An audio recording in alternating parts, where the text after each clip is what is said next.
What is up? My name is Sam, and we are talking about the AFC today, talking about some predictions of who possibly can win each division and possibly who can be some MVP candidates, and let's go with it. The AFC North, we have the Browns, the Ravens, the Bengals, and the Steelers. Here, this is probably one of the most competitive, could be one of the most competitive divisions in the AFC, but it depends on two teams. If the Steelers don't fall off, which that's kind of a 50-50 chance because Mike Tomlin has never had a season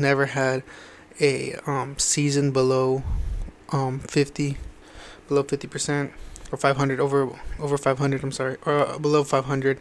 And then the Browns, one player right there, Deshaun Watson. Whether he did struggle last year, he had some moments here and there, but he's going to have a full training camp. He's going to be able to play preseason games and all that, and he's going to be able to play with his guys from the beginning. So, hopefully, if everything goes right, he should be able to take that big jump and be able to go, get this team going, because they do have a really great offense. They do have a great offense, and they have a really great defense too, which could be one of the best defenses in the league, arguably with the Steelers.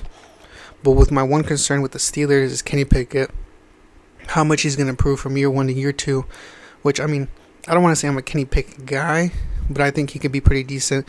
But as the Steelers and their organization in history, they want to win now, or at least compete now. I think it's been like since 2016 or maybe more than that they've won a playoff game, which is insane. But hopefully here they can at least get closer to it. Of course with Najee Harris, hopefully he can stay healthy throughout the year. And with the Browns, it's just Deshaun Watson. Hopefully Nick Chubb just stay healthy and be as consistent as he's been. And then, with the wide receivers, you have Amari Cooper.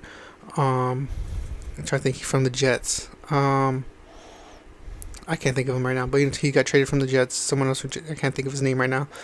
And, of course, Donovan People-Jones, and then Njoku is your tight end. That's a solid offense right there. And they have one of the best lines in the NFL. So, right there, the Browns could be competitive if it's Deshaun Watson, how he shows up and how he plays. And, of course, the Ravens. The Ravens. I'm not sold. Yes, Lamar Jackson finally got the wide receivers that he needed, and to help him out. And they're slowly building that line, and this opens up the field for Mark Andrews. But I have to see it to believe it. I don't know how much I really believe in an Odell being pretty much the number one wide receiver on a team, especially how much older he's getting, and how the knee injury, how he's been gone for a whole year. That's kind of concerning. I'm not saying that Odell's going to be bad, but I'm just more concerned. I have to see it then before really speaking on it, whether I think the Ravens are going to be good or not. But I think they could be good, but it depends how these wide receivers play and how Lamar Jackson's going to be good either way or not. And it's just like, is Odell going to stay healthy, and how much is this going to open up the room for Lamar Jackson? And of course, the team that I have winning the AFC North is the Cincinnati Bengals. Joe Burrow does what he does, and they did lose quite a bit on defense, but I think the offense is so good, and you can just hope that the defense keeps up enough just to make these games close and for them to be able to pull it off. And a sneaky team that I can have winning the division is the Browns. If Deshaun Watson plays the way that he played in Houston, then this division has a problem here. Possibly 3 teams make the playoffs, but we'll talk about another division that possibly has 3 teams making the playoffs. And let's go to one of the most confusing probably one of the most confusing divisions. The AFC South, you have the Texans, the Jags, the Colts, and the Titans. And here, I'm going to knock away 2 teams. The Texans should be knocked away, and the Colts should be knocked away. I think the Texans are a few more years away from being competitive. They did, get a new coach. They have, they've got Dalton Schultz. Oh, man, I can't think of... They signed so many players. They did lose Brandon Cooks to the Cowboys. But they spent their money. They got... Will Anderson and Bryce Young, which is, that's amazing for them right there. And here, I think them, and then the Colts should, but the Colts could have the weapons to make not make a playoff run, but be more competitive. But it depends with Anthony Richardson, because I think he's going to be good off the gate. I think he could have a higher potential than Bryce Young in the NFL, because he does have the weapons such as Michael Pittman Jr., Jonathan Taylor, and it's just whether them two are healthy, because that was a big thing for them last year. And then the offensive line is not the best offensive line in the world; it does struggle. And then Anthony Richardson can play and make plays off his legs, but I would say the bottom two would be the Texans and the Colts, the Texans and the Colts, and then number 3. I'm not really sold on this team, but I can see why, because they ran this division this was their division for a while. The Tennessee Titans, their defense is good. They're always a good enough team to win this division and to at least, make it competitive in the playoffs. And Derrick Henry helps that a lot, but he is getting up there in age to where, I don't want to say that he's going to regress, but I have to see it for me to say that he's regressing, because, Derrick Henry is different, but he does, for years, multiple games with multiple, 20 carries and this many, It's just so much of a workload on him for many, many years. And then, them signing DeAndre Hopkins to a big deal is going to be crazy. And hopefully that opens it up for him. And, Ryan Tannehill, hopefully, he can have a great year, bounce back from last year, which wasn't so good. And he dealt with injuries quite a bit, so he didn't play that much. And I really hope that D-Hop can really open it up. And they have a wide receiver. I can't think. I want to say it's Trey Burks. Yes, Trey Burks. And hopefully he can stay healthy. He has been, with the games he has played, he has been decent. But I hope he can stay healthy, because that would help open up the field even more for Derrick Henry to be able to not have to, take so much of the workload of the running game. And hopefully they have a reliable running back, which I'm already seeing on the fantasy TikToks and everywhere already about, this is Derrick Henry. I can't remember his name. Derrick Henry's backup. He's really good at pass catching, which I'm not gonna. I'll see it I'll believe it when I see it. But, Derrick Henry's that guy. But hopefully with these two weapons, they're able to open up the field more and just give, some relief for Derrick Henry, who's been the workhorse for this Titans team, carrying them on their back. And, of course, we have the Jaguars. Trevor Lawrence is just too amazing. We have Calvin Ridley, who's going to be a touchdown machine for him. He's coming back after suspension. And they still got really, really stacked offense. You have Evan Ingram. You have... oh my god, I'm blanking right now. He played with the I can't get to, but they do have a really great Travis Etienne. That was what I'm thinking about, someone else. Also Travis Etienne, and Trevor Lawrence, of course, a generational talent who can lead this Jaguars team to. I wanted to think first that this was the Jags team. That this was the Jags division to lose. They were easy to run away with this, but I want to give them the benefit of the doubt. The Titans the benefit of the doubt. Maybe even the Colts. That could be a sleeper, but I doubt it. But I just don't believe in the Jaguars defense as much as other people should, because yes, they did come back from 27 points in the first half versus the Chargers, but they also blew 27 points in the first half versus the Chargers. And that's really a big concern. Hopefully they can get better on that. They do have I believe Doug Peterson.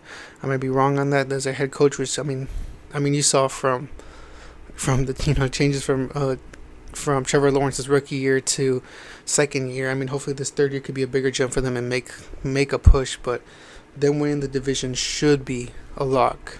It should be. But hopefully the defense could step up. And then we're going to talk about the AFC West now, which is the Chiefs, the Broncos, Chargers, and of course the Raiders. And I don't think the Raiders are going to be that good, so I have the Raiders fourth right here. And no disrespect to them.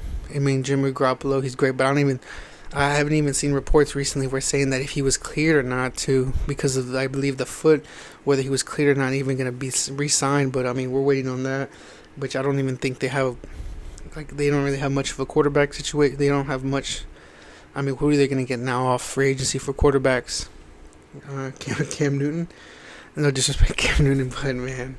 And then the whole Josh Jacobs situation about him wanting to get paid, and we could see Josh Jacobs not leaving, but him possibly wanting out of a trade and going to a team like Miami, maybe.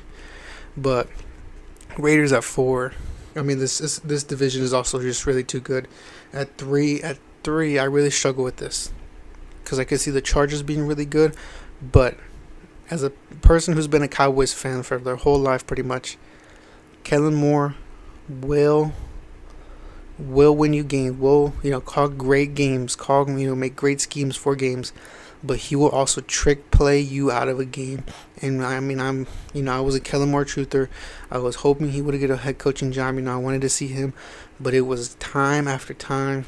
He kept wanting to do trick plays, and it was 3rd and 5, and it just made no sense. It's like, why? We have one of the best offensive linemen, and I felt like Dak already did not have enough confidence in his, with the injuries and the interceptions, of course. But Kellen Moore constantly saying, we're just gonna do the trick play, even though it's 35, and Dak Prescott could easily make this flat route, for 6 yards for a first down. And with Trevor Lawrence, with Justin Herbert, he needs the schemes like with Kellen Moore can do. He can drop good pace. He can drop, get Mike Williams open, get Keenan Allen open, and just spread out the field for him to be able to launch it down the field. And with Austin Eckler, that is also going to open up for him, but he is also going to trick play. It's going to be double reverse. Austin Eckler tries to throw a bomb down the field. It's going to be like that once in a while. Or it's going to be, Austin Eckler takes a snap and tries to run. It's just going to be too many. He can trick play you out of the game, and that's what I'm most concerned about. And this defense, like I said, with the Jaguars, the offense did score 27 points in the first half, but they also lost the 27-point lead in the second half, in which, I'm really concerned about the defense. So I think that's why I have the Chargers at 3, and then at 2, that puts me at the Denver Broncos right here. With this, is just pretty much, this team is a really good team, consistently good defense over the years, even after losing Von Miller and all them. And with this, it's just Russell Wilson. How good is Russell Wilson going to be? You have new coaching regime up there, and how good is Russell? That's all they need. Jerry Jeudy, Cortland Sutton. They have like a million tight ends. I can't remember their names right now, but Russell Wilson is pretty much all it comes down to. Russell Wilson having an awful year last year. Historically bad year last year, and I was just shocked. I was shocked how bad he was, and I was just hoping, maybe one of these weeks he'll turn it around.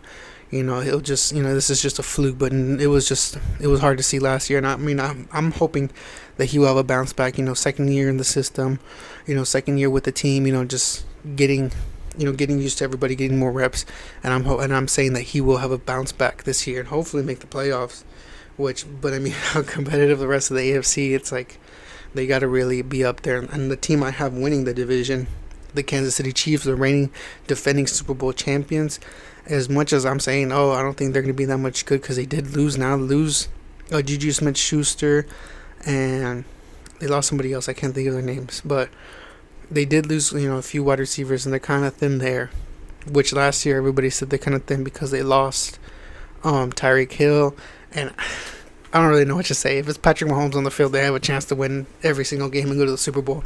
That's pretty much all I'm saying. The defense gets better, and it's the Chiefs. That's all you pretty much have to say. Like you said with the Patriots in the past, it's the Patriots, but now you have to say it's the Chiefs. It's Patrick Mahomes, and he's going to win you football games if he's out there, or at least he's going to die trying if he has to.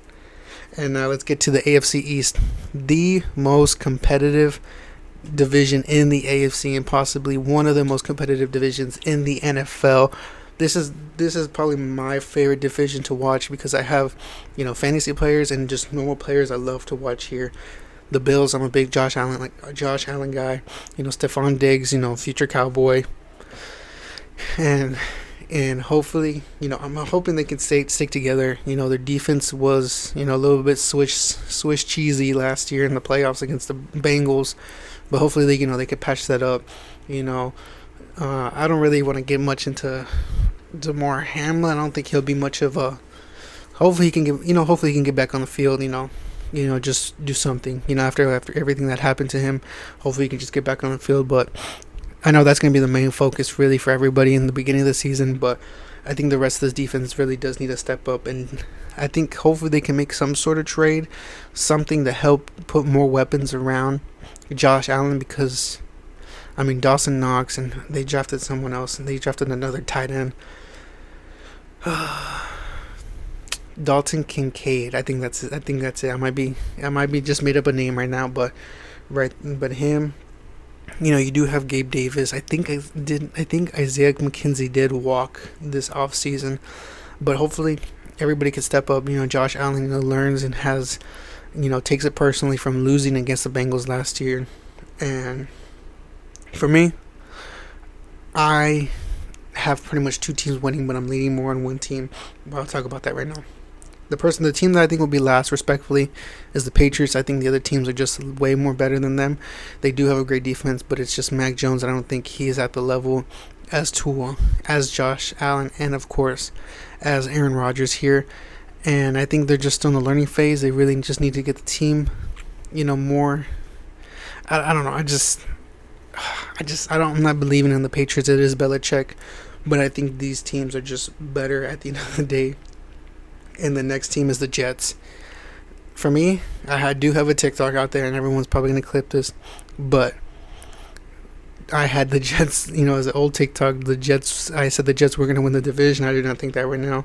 They can possibly be third. With this division right here, third place can still be, a wild card spot for, wild card spot for the playoffs in the AFC.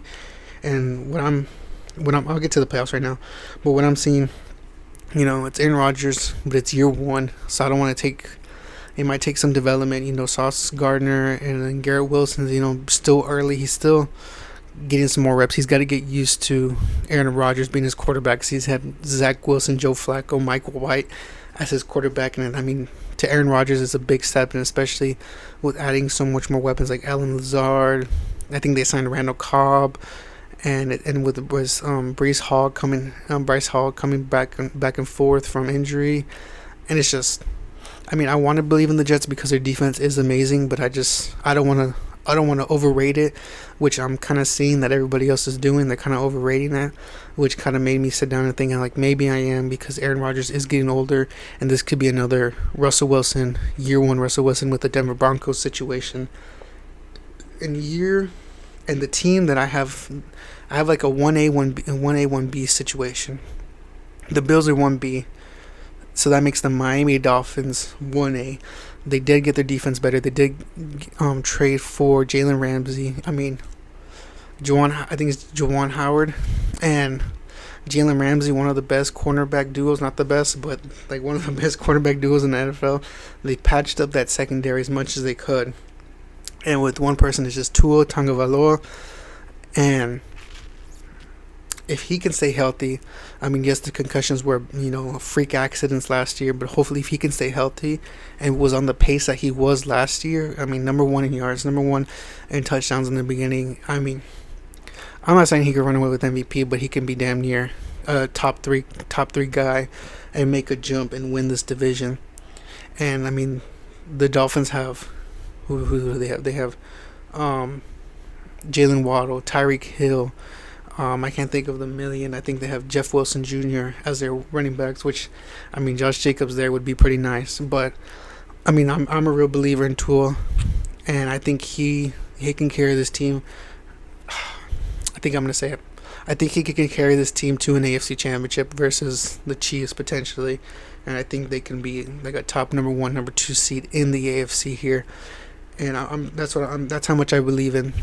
I believe in the Dolphins, but I wouldn't be surprised if it was flipped with them and the Bills. If the Bills are number 2, and then the Dolphins were right there, right behind them. So this would be the slight playoffs right now. Chiefs, of course, number 1, and the number 1 seed. Number 2, I would have Miami. Number 3 would be I'd say the Bengals. Number 3. And then, of course, the Jags number 4. And that would leave 5 or 6 as the Jets. No, as the Bills. And this is where it gets it, because it could be the Jets. It could be the Browns. And you never know. It could even be the Broncos. That could be a tight spot right there. And that's just me getting hyped up already for NFL playoffs right there. But right here, my AFC division winners: South Jags, North Bengals, East Dolphins and the AFC West, the reigning defending champions, the Miami Dolphins. Comment down below who you think will win each division in the AFC. We are on the road to 500 subscribers, so make sure you hit that subscribe button and that like button. We'll see you next time.